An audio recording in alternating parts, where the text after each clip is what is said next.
Honorable Michael E. Clarizio presiding. Good afternoon, everyone. Please be seated. Thank you.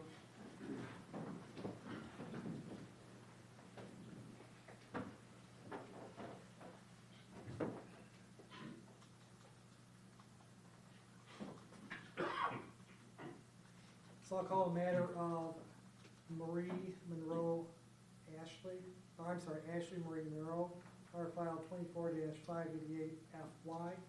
It looks like we have Mr. Zawacki here as the attorney of first appearance. And madam, are you Ashley? Good afternoon, Mr. Zawacki. And madam, are you Ashley Marie Monroe? Yes. It looks like we have Ms. Martinez here on behalf of the people. Good afternoon. Good afternoon, Your Honor. I'll try not to speak over you as I did with Mr. Zawacki, unfortunately. Right. So, Mr. Zawacki, have you and your client had an opportunity to review the felony complaint in this matter? Yes, Your Honor. I was provided a written copy of the complaint. I have gone over it paragraph by paragraph with my client. She understands all the charges, all the maximum penalty. She would waive reading, ask the court to enter a not guilty plea on all the charges. Okay, thank you, sir. And then is she going to need the assistance of an attorney to represent her in this matter? Yes, Your Honor. I did get that information from her, and I will be requesting counsel be appointed. So then we will set this matter for a probable cause conference on May 30th, 2024 at 10 o'clock, and a preliminary examination if need be for June 6th, 2024 at 1 o'clock for now. So then, Mr. Zawacki, do you have any information you want to provide this court regarding the issue of a bond? Yes, Your Honor. I would indicate to the court that my client was born on December 5th of 1988. She has no pending charges. She's not on probation. She's not on parole. She has no felony record, has no misdemeanor convictions, so a completely clear criminal history. She is employed full-time, works at the State of Michigan Secretary of State's office. She has worked there as a clerk for the last year and a half. She is a lifelong resident of Michigan. Presently resides with her fiance and her 4 children. She has children ages 13, 11, 7, and 1 year of age. She is also presently pregnant. And I would ask the court to consider setting a reasonable bond. Thank you, sir. I know we have Ms. Zemla here on behalf of pretrial services as well. And I know I've received a report from pretrial services. So, Ms. Zemla, is there any additional information you'd like to give the court? Your Honor, while conducting the pre-sentence or the pre-trial release recommendation, I did come across different information that I felt the court should be aware of.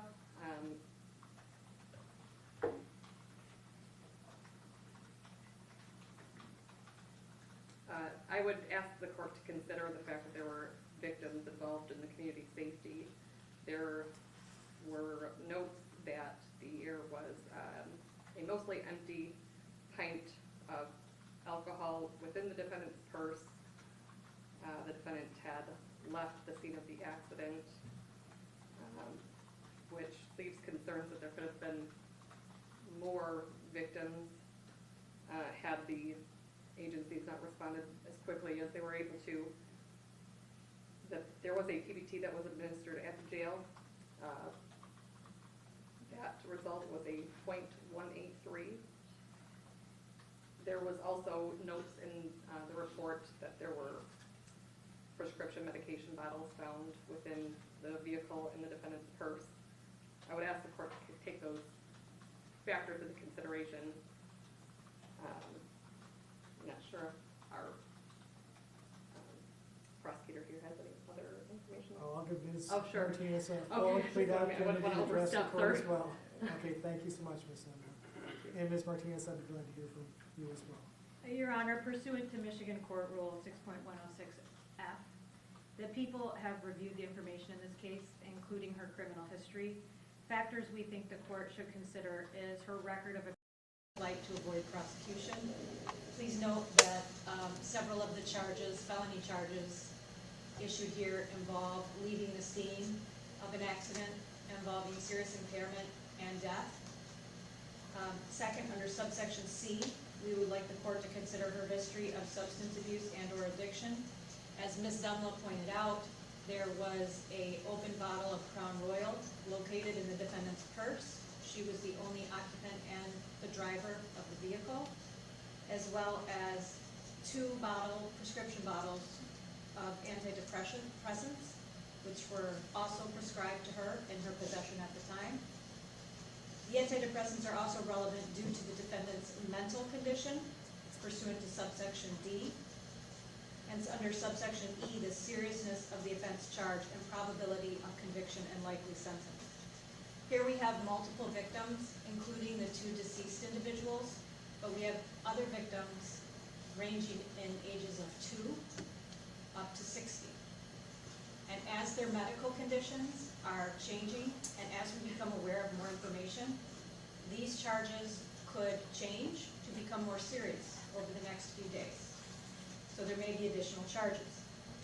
Further, for probability of conviction and sentence, the Clinton County Sheriff's Office apprehended the victim less than 3 minutes after the call came out.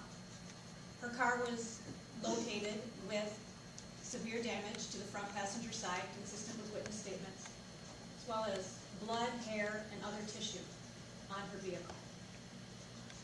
We have worked on search warrants to compare that tissue and blood to the victims in this case, and we think because of the alcohol use, the flight, the number of victims, the age of those victims, the amount of charges that are currently charged before the court, as well as additional charges that could be added as we become aware of the nature of the injuries, of the sheer amount of victims here. We think she is a serious risk to the public. Witnesses were located and came forward to describe her erratic and dangerous driving both before and after she hit this group of people. And we would like to request that based on all these facts, if the court does provide a bond that she can post, that based on the level of intoxication and the egregious conduct here, that she be required to wear a scram tether to ensure that she is not consuming alcohol if she's allowed back out into the public. We would request a bond of $500,000 cash surety. Okay, thank you, counsel. So, as, Nothing further, Your Honor. okay, thank you, Mr. Zlotny. As Ms. Martinez has indicated, this court has to look at Michigan Code Rule 6.106, and when the court looks at subsection F regarding the statement of reasons for the court, if the court were going to impose some type of cash bond here, Ms. Martinez has cited a number of the factors that the court has to take a look at. And one of the factors that she talked about was defendant's history of substance abuse or addiction. So other than the fact that there was a open bottle of alcohol in the vehicle, and there are 2 prescription bottles for antidepressants, is there any other evidence that would show that the defendant has some type of addiction here? Not from the criminal history, Your Honor.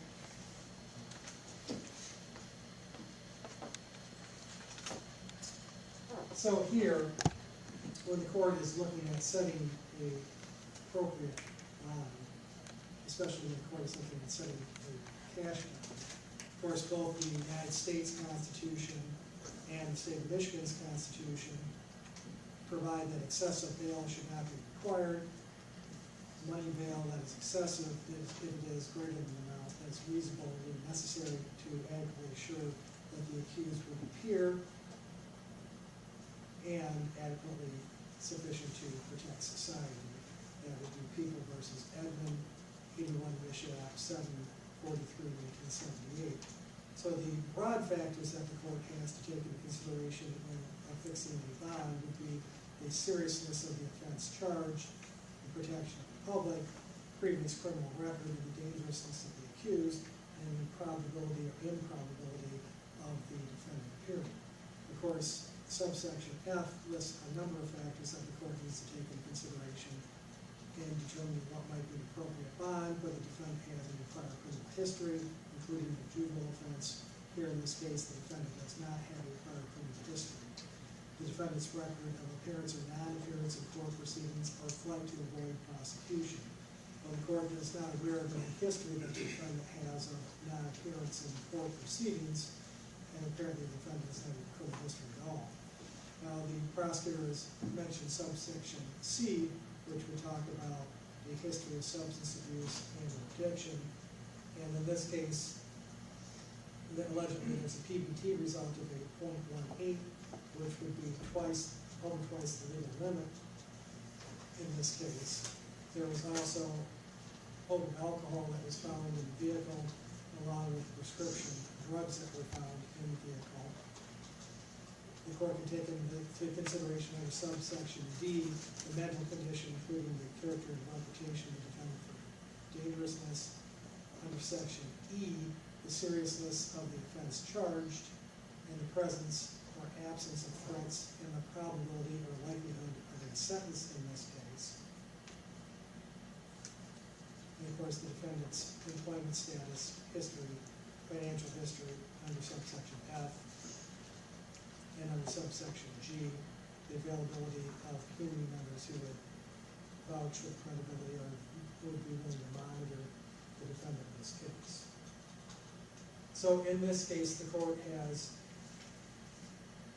a number of very serious allegations. And I understand that the defendant's probably not guilty of these allegations and that there's a presumption of innocence here.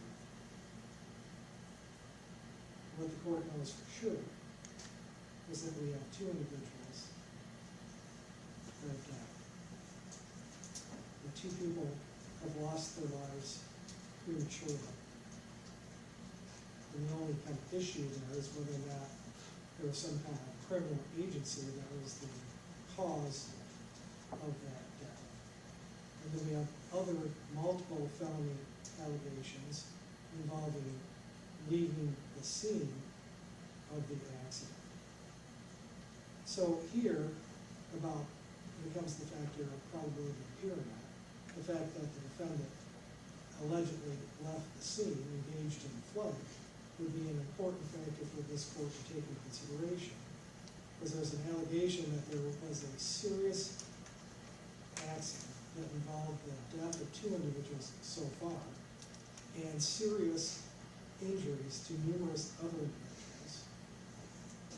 And rather than stopping at the scene of the accident to make sure that people weren't hurt or seriously injured, allegedly the defendant chose to flee the scene. Again, we're not talking about just a victim, we're talking about allegedly multiple victims. We're talking about numerous serious felony allegations. And I think here, due to the fact that the police had encountered the suspect within 3 minutes of the time that this call came in, was incredibly fortunate, because based on the information from the court and cross swearing, the officer, after observing the suspect vehicle, saw the vehicle leave the road, drive through the grass, then come back on the road, and allegedly cross the center line. At that date and time, there was some very dangerous driving allegedly that was happening. It's very fortunate that the officers happened to be able to come across the suspect in such a short period of time. So I think that looking at the likelihood of conviction, that's another factor the court has to take into consideration. Looking at the dangerousness of the defendant and the allegations here, and the dangerousness of the alleged driving on the date of the time of question, it would call for, in this court's opinion, a substantial bond in order to make sure that society is sufficiently and adequately protected. So the court is going to set the bond at $1 million cash or assured. Should the defendant post that bond, the defendant would have to immediately report to pretrial services. And the defendant would have to be fitted with a alcohol scram tether. The defendant also would be subject to random testing for any type of illegal controlled substances, or any type of intoxicating substances. The defendant's not to have any contact whatsoever with any of the victims in this alleged victims in the case, either directly or indirectly. So, Ms. Emma, would there be any other recommendations from pretrial services as far as potential bond conditions? Your Honor, I would just reiterate that, the defendant shouldn't leave the state of Michigan without permission of the court and not commit any other crimes while on release status. Okay, so, Ms. Martinez, is there any other bond conditions that would be considered for the people? No, thank you, Your Honor. Okay, thank you. So, Mr. Zwaki, is there anything further I can do for you today, sir? No, Your Honor, thank you. And Mr. Zwaki, you'll be contacting Mr. Palomino regarding the defendant's need to have an attorney appointed to assist her. I will do that, Your Honor. And Ms. Martinez, is there anything further I can do for the people today? No, Your Honor, thank you. Okay, thank you all for being here.